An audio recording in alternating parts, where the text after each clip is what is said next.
big old chunk. I remember pulling that out.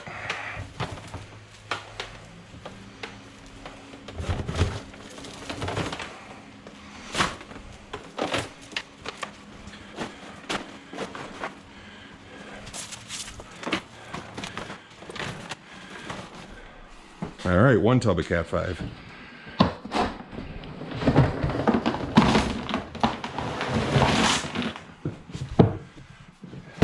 Yay!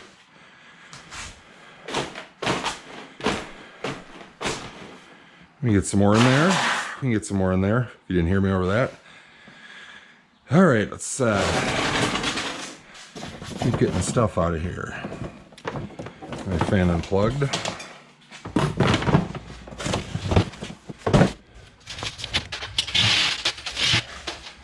That is mostly number 1 and number 2 copper, full, or not full, but about 30, 40 pounds, I suppose.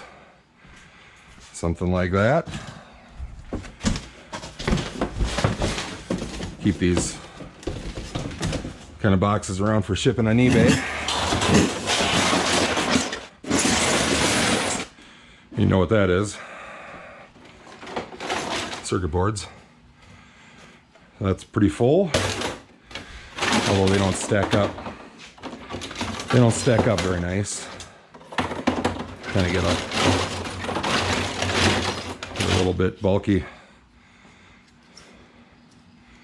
What was that out of? Some kind of power supply. Anyway, so we got that, and then circuit boards that have fallen on the ground.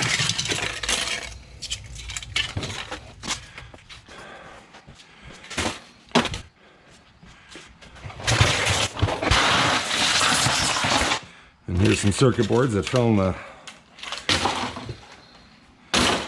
in the drop cord tub for me trying to toss them over the top of my fan.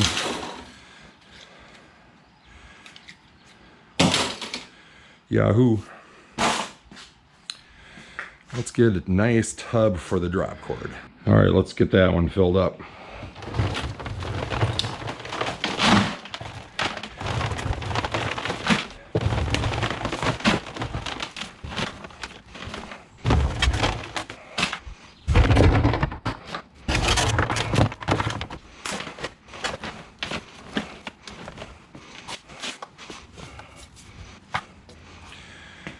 All right, a little more fell on the ground.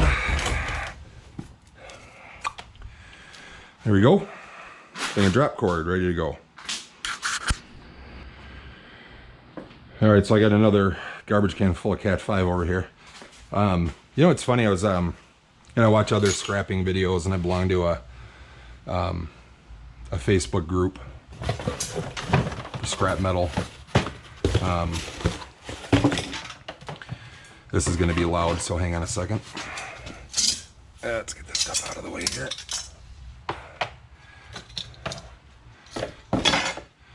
More junk. Hang on. No, not quite full of Cat 5, but... So anyway, like I was saying... So anyway, they get comments and things like people saying, oh, my scrapyard's ripping me off, and scrapyards are shady, and this and that, and this and that, and okay, well, maybe they are, maybe some are, but, you know, nobody has a gun to your head to go to the scrapyard. Nobody has a gun to your head to do this kind of stuff. Kind of forcing you to take it to their yard. So they might be the only yard in town for you, the only one you can go to. They are who they are. If you don't like it, don't do it, you know. I don't know. They get sick of those kind of comments sometimes about that kind of stuff. So, I say things like on that video, not that video, but on that Facebook page, once in a while I put up a post like, hey, some local scrap prices, and I'm getting 70 cents for Cat 5, right? And somebody puts a comment on that says, I only get 40 cents a pound for a Cat 5. I'm getting ripped off. Well, you're not getting ripped off. It's the yard has their prices published or you should be asking beforehand. If you're not, that's your own fault if they're not published. But they might not be able to sell it at the same rate my yard can sell it. If my yard gets large enough mounts of Cat 5, they can put a 50,000 pound trailer load together once a week or once a month and sell it to a customer that buys Cat 5. And this yard over here where he gets 40 cents a pound can only put 3,000 pounds together a month. And so they ship it in smaller quantities. They're not going to get as a good enough price as my yard gets. They're going to sell it. They're going to buy it for what they're going to make money on. Either that, or they're just making a lot of money off of you, but still you're not forced to go there. So people that just say stuff like that, you got to think through it before you just, you know, say things like that. You know, it's just, you got to think of the work it takes and the cost the yard has to go through. It's even other scrappers. Like I get criticized for some of the stuff I do, and I see people criticizing VidVulture, and I see people criticize, you know, put up critical comments on, you know, Shane Man TV and all those kind of guys. And they do what they know how to do, and they do it the way they do it. Could they improve? I don't know. Maybe. Could I improve? I don't know. Maybe. But this is the way I do it. That's the way they do it. That's the way VidVulture does it. And so it is what it is. You know, would I do everything VidVulture does? Not necessarily, but he wouldn't do things the way I'm doing it either, because that's the way he does things. It's just, there's so many differences in guys that scrap. Distance to their yard, how much room they have, what kind of vehicle they have, the prices that they get, their knowledge, their energy that they have to do it, their ability to find scrap, all that kind of stuff. It just, all those things take into account on how each person does things. Like that jackpot dumpster, you know, the cell phone cases, that whole thing. Well, there was a bunch of comments on there about how I shouldn't have left them behind and everything. You're not thinking of the scale of that stuff. There was 9 of those. I think there was 9 dumpsters full of those phones. I would have had to rent a building just to put them in. And then it would have taken me months to sort it out and hopefully sell it. It just, you know, for cell phone cases that are 5 or 6 years old. Yeah, some places have phones like that, but I don't have the time to deal with that stuff. I mean, it's just, that would take every waking moment of my day for the next 3 to 6 months to deal with all that stuff. And is that worth $8,000 to spend 5 hours a night and every weekend day working on that stuff? It's not for me. So I mean, I do just fine doing this stuff. Anyway, that's 2 of my blabs there. We're gonna get this thing emptied out, and then I'll show you the downstairs here. Let's do a secret giveaway. Let's do a secret giveaway. This is a Nintendo Game Boy Advance SP. It has a game, Rapala Pro Fishing. I found this in a dumpster. It works perfectly fine. It needs to get charged up. It does come on and play. There's nothing wrong with it. So you want to win this, make a comment in the comment section. I don't care what you write, but use 5 exclamation points on the end of your comment. That's how I'll know that you watched this part of the video. 5 exclamation points, make a comment. I don't care if you're a subscriber, and you have to have a US mailing address. And at some point in the next couple weeks, I'll do a little random drawing video for it. You want to win this? Make a comment, 5 exclamation points, have a US mailing address. Good luck. I have a whiny dog with me. Well, you go on. Get. Yeah, right. So anyway, this is my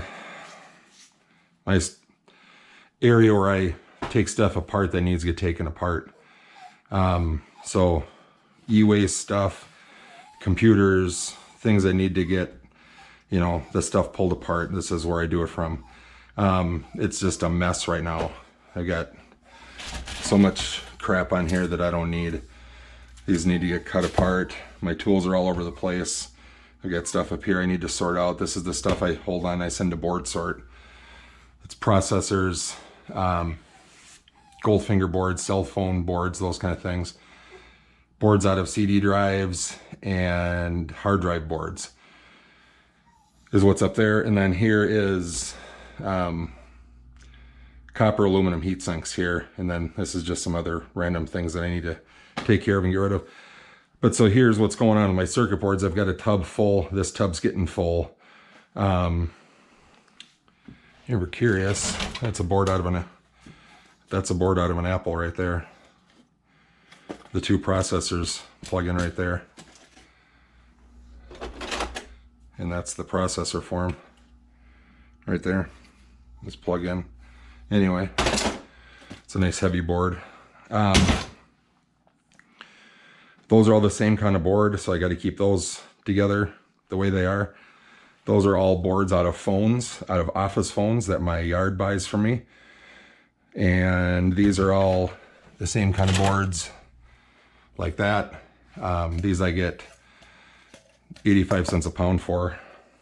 Those phone boards, I'll get $2.70 a pound for those. These here, I believe I'm gonna get 85 cents a pound for also, these guys. So, you know, here's another little thing about circuit boards. If your yard doesn't buy them, you know, I was gonna make a video about circuit boards, but if your yard doesn't buy them, that sucks. Or you don't live next, you know, close to anybody that'll buy them. The trouble with sending stuff to board sort is it gets expensive. So shipping 100 pounds of boards that you're going to get $1.35 for, so you're going to get $135 for them, might be $60, $70 to ship it, depending on where you live. And that's the problem with board sort if you don't have somebody nearby that buys circuit boards. But I was going to get into that in another video, so I won't dive too deeply into that. But I got to get these two out of here and upstairs and into the garbage cans. And I got to get this area cleaned up. But I just kind of wanted to give you guys a little shot at my setup and see how I do things. This is some stuff that's on eBay. This is some stuff that's on eBay that I need to put in tubs and put away. This is all on eBay, a bunch of otter boxes that came out of the retirement, or not the retirement dumpster, but the jackpot dumpster. I took the otter box ones and they're selling slowly. And then I used to pull clothes out. This whole tub's full of clothes. And I used to pull some of the better clothes out and try to sell them, and it just didn't work, and it's too much space they take up in time, and that's what I got left. And it's just, you know, making $3 or $4 on something that has to get listed, you know, 6 times is just not worth it for me. Anyway, I'm gonna get this cleaned up. The wife's on her way home. We're gonna get some pizza and chill out tonight, but I gotta get some work done. So thanks for watching my videos, guys. All cleaned up, looking good again. Emma, you gonna say goodbye? You gonna say goodbye? Say bye. Good boy. All right, see you guys.